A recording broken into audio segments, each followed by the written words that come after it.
ওই দিন দেবী আমাকে ইয়া থেকে একজন ফোন দিছে, একটা আন্টি ফোন দিয়ে বলতেছে, ইউনিয়নের নাম বলি না, ইউনিয়ন হাজব্যান্ড ওয়াইফের মধ্যে ঝামেলা হয়েছে। হাজব্যান্ড ওয়াইফ ঝামেলা হয় না তো, এটা তো হয়ই, স্বাভাবিক এটা না, এটা স্বাভাবিক না, বেশি ঝামেলা অস্বাভাবিক, বেশি ঝামেলা হওয়া যাবে না। হাজব্যান্ড ওয়াইফের সাথে ঝামেলা হয়েছে, তো বাপের বাড়ি চলে গেছে।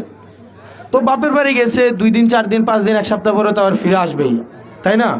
জামাই আবার প্রয়োজনে যাবে, শ্বশুর বাড়ির সাথে কথা বলবে।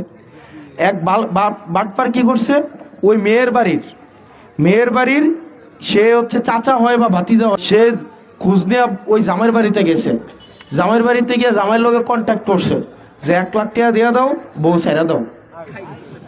মিলমিশ করে ফেলছে, কইরা ওই বউ জানেও না, সে জামাইয়ের লোকে ডিভোর্স দিয়া বাইতে কইতেছে, বউরে মহিলারে বলতেছে, তোমার আর জামাইয়ের বাড়ি যাওয়ার লাগতো না, তোমার ডিভোর্স হয়ে গেছে গা, এই 50,000 টাকা